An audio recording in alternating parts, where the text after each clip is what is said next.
नमस्कार, स्वागत आपलं या कार्यक्रमामध्ये ज्याचं नाव आहे रंग यशाचे. आणि आपल्याबरोबर आज संवाद साधण्याकरिता आहेत कमलाकर सातपुतेजी. नमस्कार. नमस्कार. नमस्कार. नमस्कार. एकंदरीत तुमचा इतक्या वर्षाचा प्रवास झालेला आहे आणि रसिक प्रेक्षकांबरोबर अभिनयाच्या माध्यमातून संवाद साधत असताना किंवा सादरीकरण करत असताना नेमका त्या कामाचा कोणता आनंद? नाही, आनंद तर आहेच, कारण कसं आहे, प्रत्येक कलाकाराचं कसं स्ट्रगल पिरियड संपून जेव्हा नावारूपाला येतो तर ती एक एन्जॉय करण्याची एक वेगळीच मजा असते. त्याच्यामुळे लोकांसमोर परफॉर्म करताना म्हणजे सगळ्याच माध्यमातून, सिनेमा असू दे किंवा सिरियल असू दे किंवा नाटक, ते सादर करताना लोकांना ते आवडते आणि लोक खूप चांगल्या प्रकारे ॲप्रिशिएट करतात. खूप बरं वाटते. म्हणजे आपण ज्या मार्गाने चाललो होतो तो मार्ग करेक्ट होता असं जाणवतं, मजा येते. कॉमेडी एक्सप्रेसच्या माध्यमातून जवळजवळ हजाराहून अधिक प्रयोग झाले तुमचे. तर एवढा दीर्घ मॅरेथॉन प्रवास करत असताना कधी कधी तोचपणा जाणवतो की प्रत्येकामध्ये काहीतरी नवीन शिकायला मिळतं? नाही, कसं आहे की स्किट हा प्रकार असा आहे ना की हार्डली तुम्ही 10 मिनिटात ते स्किट करता. त्याला सुरुवात, मध्य आणि शेवट असतो. आणि स्किटमध्ये किती सब्जेक्ट येणार ना, येऊन एकच सब्जेक्ट वेगवेगळ्या अँगलने आम्ही ते प्रेझेंट करायचो. तर तुमचा प्रश्न जो आहे तो खरंच आम्ही 7 वर्ष सलग करत होतो. त्याच्यामुळे तोचपणा जाणवायचा. मग आम्ही त्यातनं काय सोल्युशन काढायचो की थोडासा मध्ये आम्ही एकदा ब्रेक घेतला होता. मग त्याच्यानंतर ब्रेक घेऊन पुन्हा सुरू केलं. त्याच्यामुळे तोचपणा टाळण्यासाठी काय काय वेगवेगळे कॅरेक्टर्स आणता येतील त्या हिशोबाने आम्ही ट्राय आउट करून मग ते लोकांसमोर प्रेझेंट करायचो. आणि कसं आहे, एक सलग 7 वर्ष एखादी सिरियल चालणं किंवा ती सुरू असणं, त्याच्यामुळे लोकांना असं वाटणं साहजिकच आहे की तेच होतंय.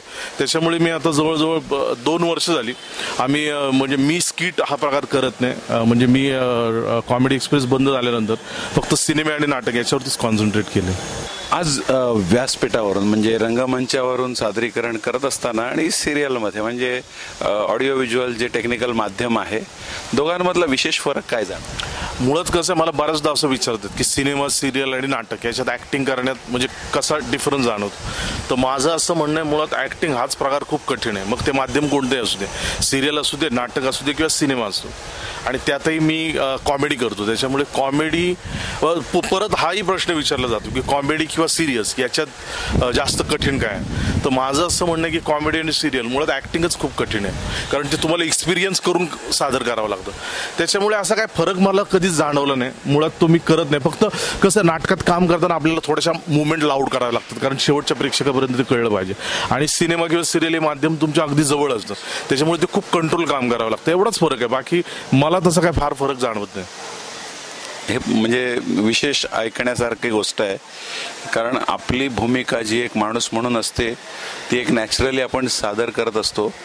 आणि ॲक्टिंग जी आपल्याला मुद्दाम म्हणून जी आपली नाही आहे ती भूमिका आपल्याला सजवायची आहे, ही नेमकी कठीण आहे आणि त्याला तपश्चर्या असावी लागते.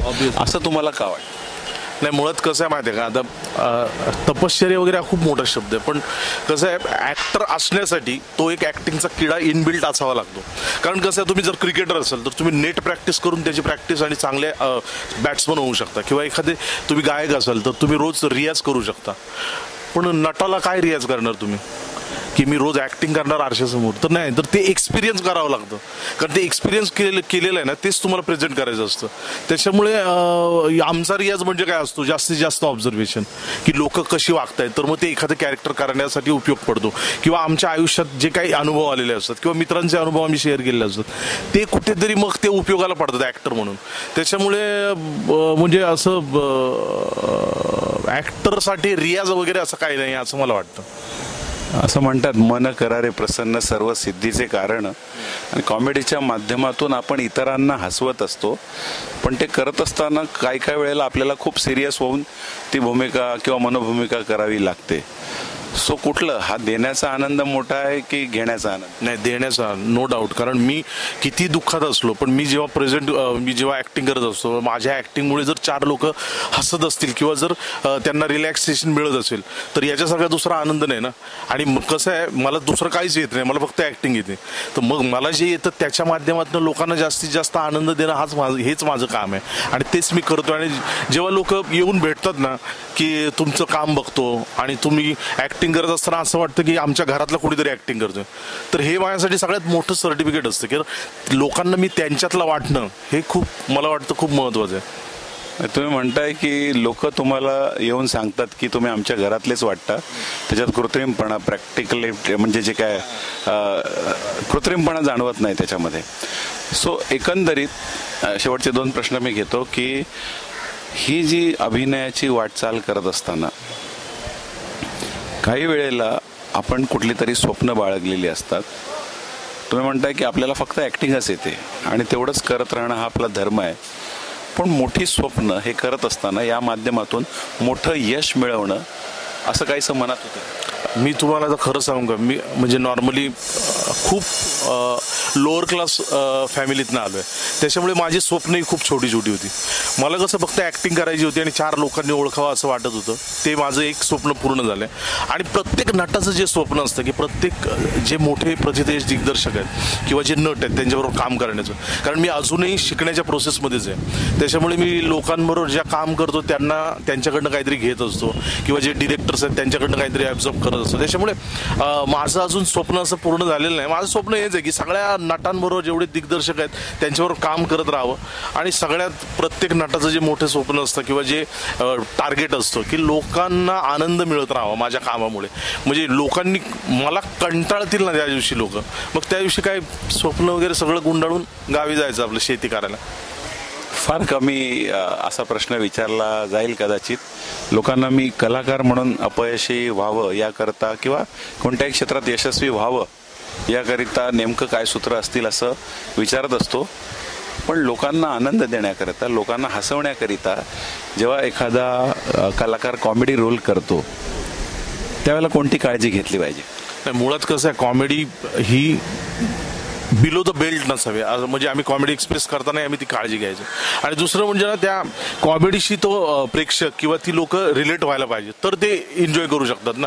त्याच्यामुळे तेवढी काळजी घ्यावी. आणि सगळ्या कलाकारांना माझं एवढंच म्हणजे सांगणं आहे की तुम्ही तुमचं काम प्रामाणिकपणे करत राहा, यश नक्कीच तुम्हाला मिळणार. आणि तुम्हाला हवं असलेला जो आनंद आहे की तुम्ही एक दिवस कुठेतरी ती लोकप्रियता हासिल करावी, ती थोडी असली तरी भरपूर झाली आणि आज तुम्हाला ती मिळालेली आहे, त्याबद्दल सरतेशेवटी तुम्ही प्रेक्षकांना काय सांगणार? नाही, प्रेक्षकांचं प्रेम आहे आमच्यावरती. कारण माझ्या मते कॉमेडी एक्सप्रेस ही एकमेव अशी सिरियल आहे जी एका तासाच्या स्लॉटची, जिचे 600 एपिसोड पूर्ण झाले सलग. तर हे केवळ तुमच्या प्रेमामुळेच शक्य झालं. आणि आज जेवढे कॉमेडी एक्सप्रेसमधले कलावंत आहेत किंवा आजच्या पिढीतले जेवढे कलावंत आहेत त्याच्यावरती तुम्ही जसं प्रेम करताय असंच प्रेम करत राहा. आणि सगळ्या कलाकारांच्या वतीने मी तुम्हाला अशी ग्वाही देईल की कालही आम्ही तुम्हाला हसवत होतो, आजही हसवतोय आणि यापुढे उद्याही असेच हसवत राहू. अभिनय करणं ही सहज सुंदर गोष्ट नाही आहे, त्याच्यासाठी मेहनत करावी लागते.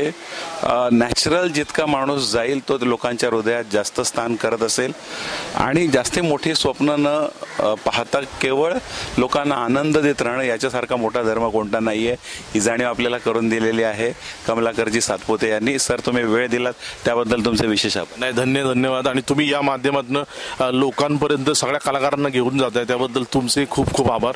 आणि तुम्हाला तुमच्या या कार्याला आमच्याकडनं खूप खूप शुभेच्छा. धन्यवाद.